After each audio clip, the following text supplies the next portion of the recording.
We can hear a cheetah's call from 3 miles away and an elephant's trumpet from 6 miles. But the silent scream of a warrior who has lost everything echoes through eternity with no one to witness it. Those battle-scarred eyes were never meant to show such tenderness. In the unforgiving wilderness of the Serengeti, leopards and lions have been mortal enemies for millennia. Yet on a blood-soaked evening in Tanzania's Ngorongoro crater, the most heartbreaking story in wildlife history was about to unfold. A grizzled female leopard, her body marked by countless battles, was gently carrying a lion cub to safety. This is not fantasy or human interference. This is the devastating true account of how grief can shatter every law of nature, and how love can emerge from the deepest wells of pain. The African sun was setting like spilled blood across the crater rim, painting the acacia trees in shades of amber and gold. The evening air carried the familiar sounds of the savanna, the distant whooping of hyenas, the rustle of grass as gazelles moved to water, the soft padding of nocturnal hunters beginning their prowls. But tonight, something was different. Tonight, the ancient rhythms of predator and prey were about to be disrupted by forces more powerful than millions of years of evolution. In this harsh landscape where survival depends on strength, speed, and ruthless efficiency, two species have dominated the food chain through entirely different strategies. Leopards are the ghosts of the grasslands, solitary masters of stealth, who can drag prey twice their weight up into trees, their spotted coats providing perfect camouflage among the dappled shadows. They are patient, calculating, capable of waiting motionless for hours before striking with deadly precision. Lions, by contrast, are the royalty of the plains, social hunters whose strength lies in numbers, whose thunderous roars can be heard across vast distances, asserting dominance over territories that stretch for hundreds of square miles. These two apex predators share the same hunting grounds but live by completely different codes. Leopards trust no one, rely on no one, survive through solitude and silence. Lions depend on the pride, on cooperation, on the collective strength that allows them to bring down prey that no single cat could handle. When their paths cross, violence is inevitable. Leopards will kill lion cubs given the chance, eliminating future competition. Lions will hunt down leopards that venture too close to pride territory. It is a rivalry written in blood and bone, carved into their very DNA through countless generations of conflict. Yet sometimes, in moments of unimaginable tragedy, the impossible becomes inevitable, and enemies become something neither species has words for. The Ngorongoro crater stretches across 100 square miles of pristine wilderness, a natural amphitheater carved by ancient volcanic forces that created one of Africa's most concentrated ecosystems. Here, on the crater floor, life unfolds with brutal efficiency. The short grass plains provide little cover, forcing every creature to rely on speed, cunning, or sheer numbers to survive. Massive herds of wildebeest and zebra thunder across the open spaces, while smaller antelope dart between scattered fever trees, always alert for the shadows that mean death.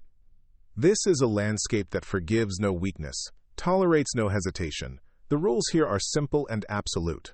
Hunt or be hunted, kill or starve, adapt or perish. Every sunrise brings new challenges. Every sunset claims new victims. The crater's steep walls create a natural prison where prey cannot escape and predators cannot avoid each other. Competition is fierce. Territories are jealously guarded, and only the strongest, smartest, and most ruthless survive to see another season. In this unforgiving arena, leopards have carved out their niche through isolation and adaptability. They are the ultimate individualists, requiring no pack, no pride, no partnership to thrive.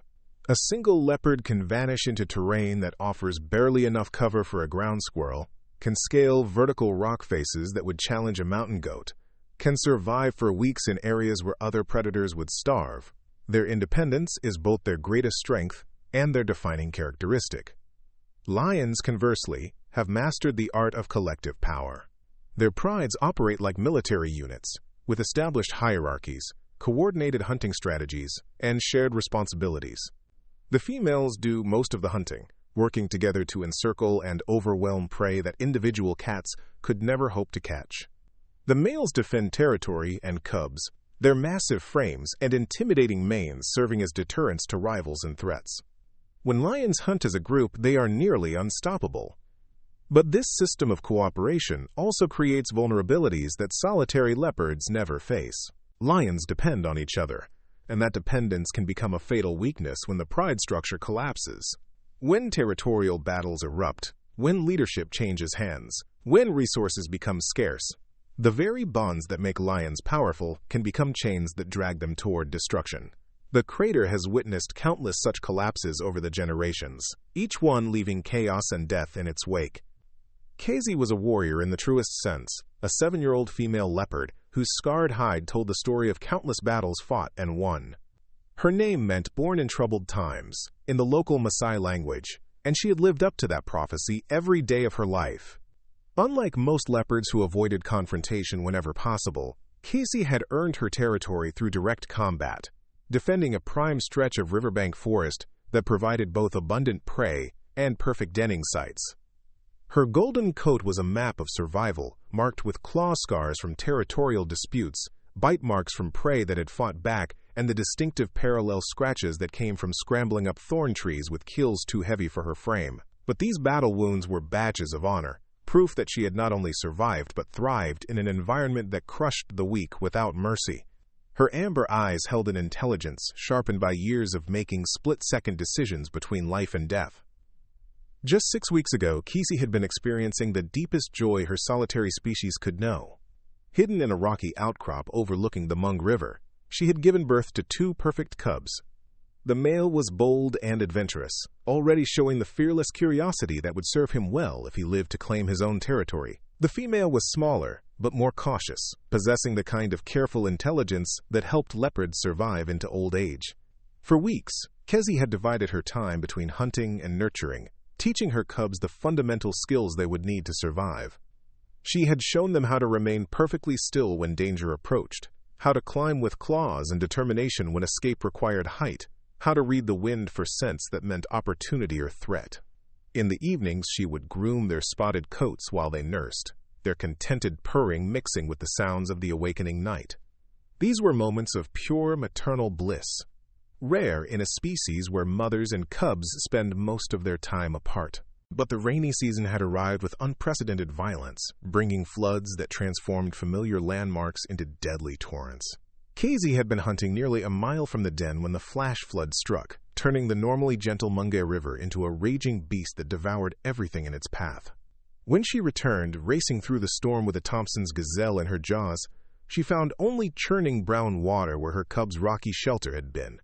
For 3 days and nights she searched the flood zone, calling for her babies until her voice gave out, but the river had claimed them completely.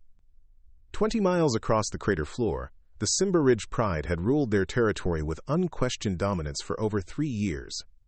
Led by 2 massive brothers, Django and Bakari, the Pride controlled the richest hunting grounds in the crater, where zebra herds gathered around permanent water sources and wildebeest calving grounds provided easy prey during migration season. The Pride consisted of 5 experienced lionesses, each a seasoned hunter, with her own specialized role in their coordinated attacks, and 8 cubs ranging from tiny newborns to adolescents approaching independence. The Pride's success had made them complacent, perhaps even arrogant. They moved through their territory with the casual confidence of apex predators who had never faced serious challenge. Their roars echoed across the crater each dawn and dusk, declarations of ownership that went unanswered. Other lions gave Simba Ridge a wide berth, unwilling to test themselves against such a formidable coalition. For 3 seasons, life had been abundant. Cubs had survived to maturity, and the future seemed secure. But prosperity in the wild always attracts those hungry enough to fight for it. From the northern highlands came 3 nomadic males, brothers who had been wandering the wilderness for 2 years since being driven from their birth pride. They were leaner than the Simba Ridge males, hardened by constant travel and irregular meals, but their desperation had forged them into efficient killing machines. They had nothing to lose and everything to gain, the most dangerous combination in nature. Preparing and narrating this type of story took us long efforts and hard work. So if you are enjoying the story, please consider subscribing to our channel. The invasion began at dawn on a day when the morning mist still clung to the crater floor. The nomads approached silently, using the fog as cover. positioning themselves at 3 different points around the pride's territory. When Django and Bakari finally detected the intrusion, it was already too late for strategic positioning. The battle that followed lasted nearly 2 full days, a brutal contest that left the crater floor stained with blood and littered with golden fur. Among the pride's cubs was Hodari, a 4-month-old male whose name meant Brave One.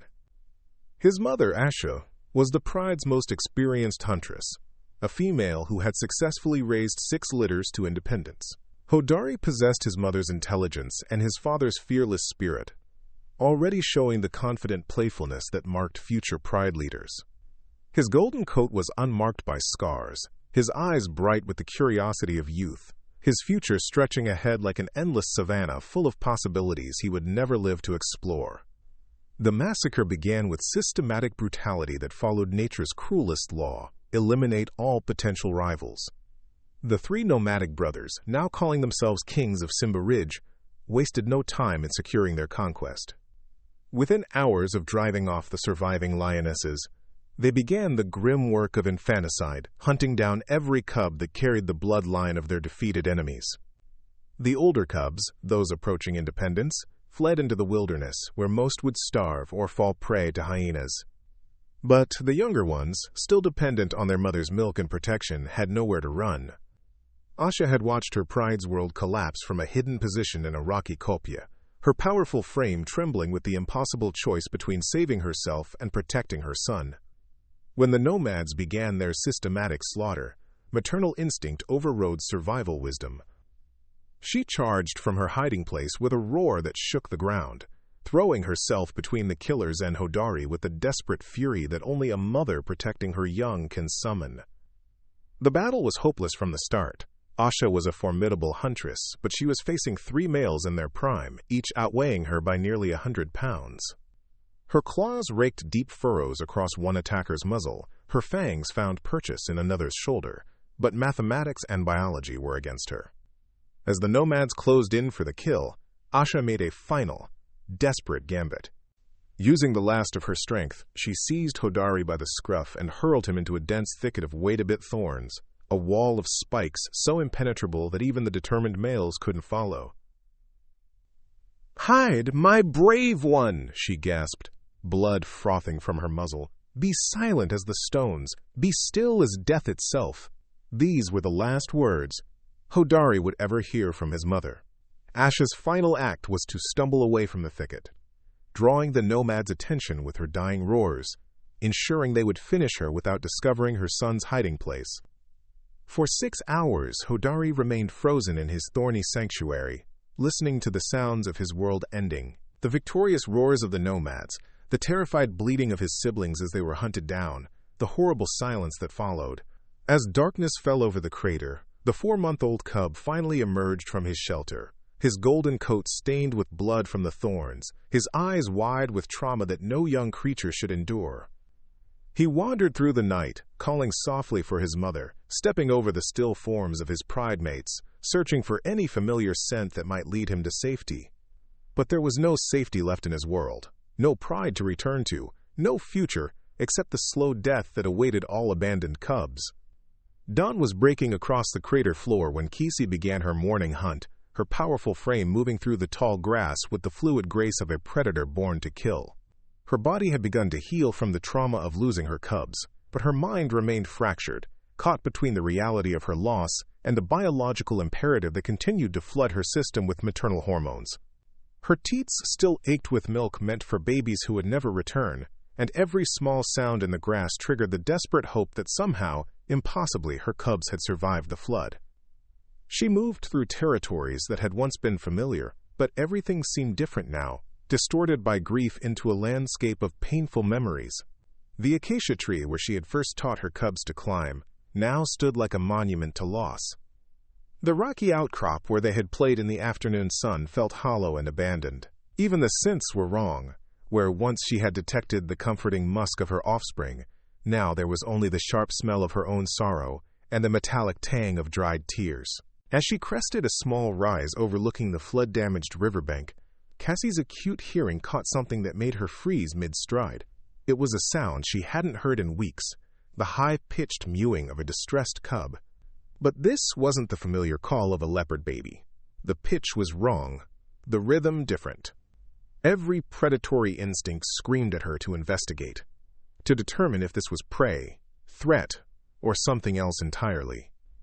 Following the sound led her through a maze of fallen trees and debris left by the recent floods, past the bleached bones of animals that hadn't escaped the rushing waters in time. The crying grew stronger as she approached a cluster of fever trees near what had once been the riverbank, but was now a muddy scar across the landscape. Hidden beneath the drooping branches of a young acacia, barely visible in the dappled morning light, was the source of the sound. A lion cub sat trembling in a puddle of his own tears, his golden fur matted with mud and blood, his sides heaving with exhaustion and terror. He was perhaps 4 months old enough to have developed some independence, but still young enough to need his mother's protection and milk. His amber eyes, when they met Kesi's fierce gaze, held the same desperate emptiness that she had been carrying in her own heart for weeks. The look of a creature who had lost everything that gave life meaning. Every fiber of Kesi's being screamed conflicting commands as she crouched motionless, studying the trembling lion cub before her. Her predatory brain cataloged him automatically, young enough to be vulnerable, small enough to kill easily, already weakened by trauma and starvation. Lions were the enemy, had always been the enemy, would always be the enemy. This cub would grow into a massive predator, capable of crushing her skull with a single bite, would compete for the same prey, would drive her from territories she had fought to claim. Logic demanded she end his life now, before he could become a threat. But something far more powerful than logic was stirring in her chest, a recognition that bypassed millions of years of evolutionary programming. Those amber eyes staring up at her with hopeless terror were the same eyes she had searched for in the floodwaters, the same desperate gaze she had dreamed of finding among the debris. The cub's trembling matched the phantom shaking she still felt in her empty den. His mournful cries echoed the keening wails that had torn from her own throat during those first nights of grief. Hodari had given up hope of survival hours ago. His tiny legs could no longer support his weight, his voice was nearly gone from calling for his mother, and his body was shutting down from dehydration and shock. When the spotted shadow appeared above him, he didn't even try to run.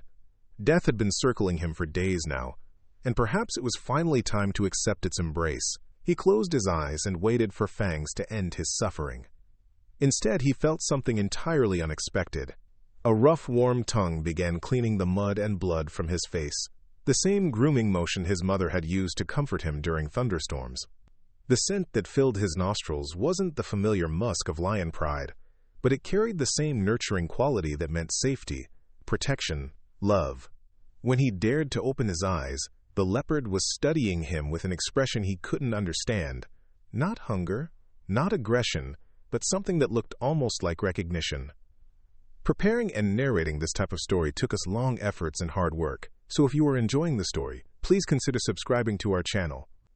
Kesi's body was making decisions her mind couldn't yet comprehend. The same prolactin that had flooded her system during pregnancy was surging again, triggered by the cub's distress calls and her own desperate need to nurture something, anything, to fill the aching void in her chest. Without conscious thought, she gently grasped Hodari by the scruff, the same carrying grip she had used with her own cubs, and began the careful climb up the nearest fever tree. The first week of their impossible coexistence was a battle between instinct and desperation fought in the swaying branches of Kesi's chosen fever tree. Hodari spent those early days pressed against the trunk, trembling uncontrollably whenever his adoptive mother moved, certain that each shift in her position signaled his impending death. His lion instincts recognized the leopard as mortal danger, yet his desperate need for warmth and comfort overrode his fear whenever Kesi curled her spotted body around him during the cold crater nights. Kesi found herself caught in an equally impossible struggle. Her hunting reflexes triggered every time she looked at the cub's golden fur, muscle memory demanding she sink her fangs into his vulnerable neck. But stronger than the urge to kill was an overwhelming maternal compulsion to protect this orphaned baby, who cried with the same heartbreak that echoed in her own chest. She would catch herself grooming his fur with the same gentle thoroughness she had once lavished on her own cubs, only to freeze in horror at what she was doing. Hunger eventually forced a resolution to their standoff. By the fourth day, Hodari was so weakened by dehydration that he could barely lift his head, while Kesi's unused milk had begun to cause her physical pain. When she finally allowed him to nurse, the relief was mutual and immediate. The familiar rhythm of feeding triggered a flood of oxytocin in her brain, the bonding hormone that made her feel whole for the first time since the flood. For Hodari, the taste of milk meant life itself, and with it came a gradual acceptance that this strange spotted mother might actually mean him no harm. As his strength returned, Hodari began to explore his elevated prison with typical lion cub curiosity. But where his pride siblings had learned to stalk through grass and pounce on gazelle calves, he was forced to master the art of tree navigation. His paws, designed for gripping earth and sand, had to adapt to bark and branches. His powerful hind legs, built for explosive speed across open plains, learned to push and pull his growing body up vertical surfaces that would challenge an experienced monkey. The transformation was remarkable to witness.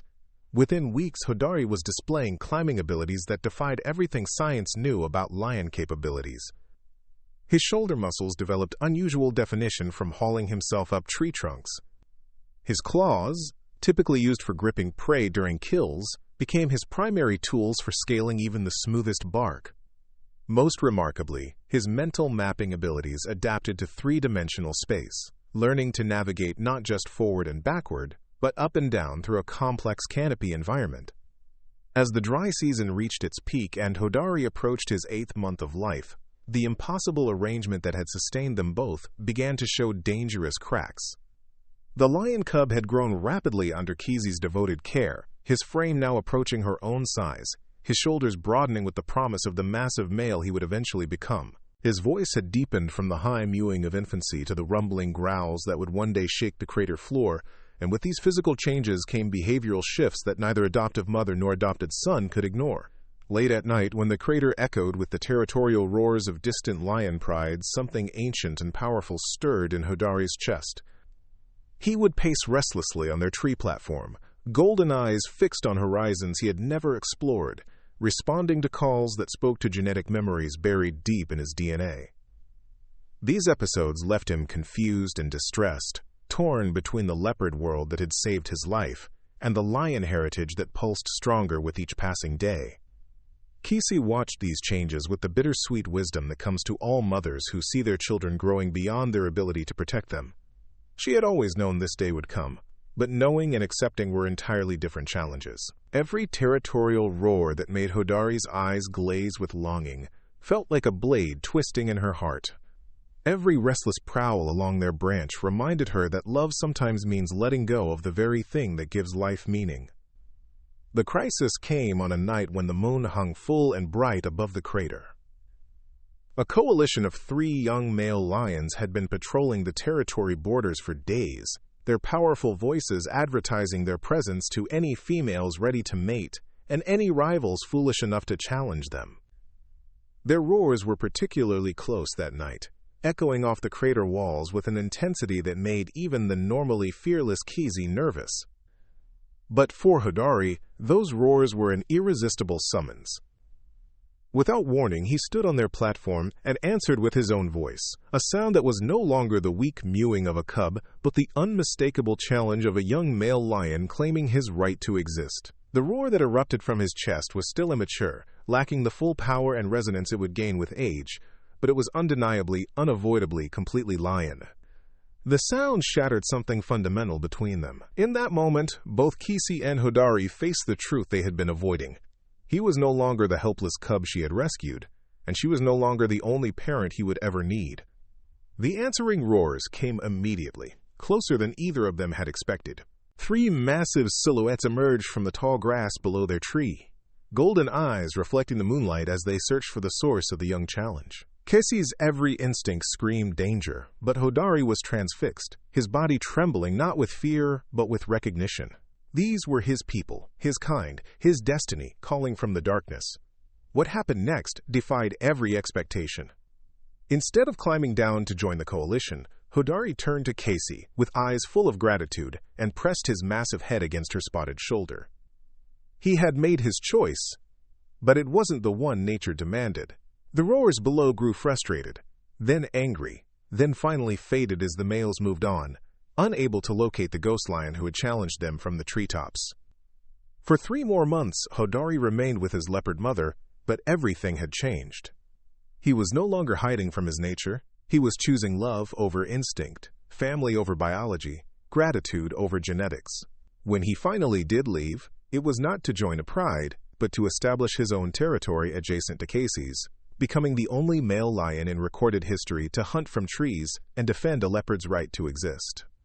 Researchers who later documented their story found Kesi and Hodari still meeting at the border of their territories, sharing kills and grooming each other under the ancient fever tree where an impossible love had rewritten the laws of the wild. Their bond had created something entirely new in nature, proof that sometimes the heart can triumph over millions of years of evolution. What did you think of Kesi and Hodari's incredible journey? Have you ever witnessed love that defied all expectations? Share your thoughts below. And if this story moved you, subscribe for more amazing tales of hope, heartbreak, and the extraordinary bonds that connect all living things.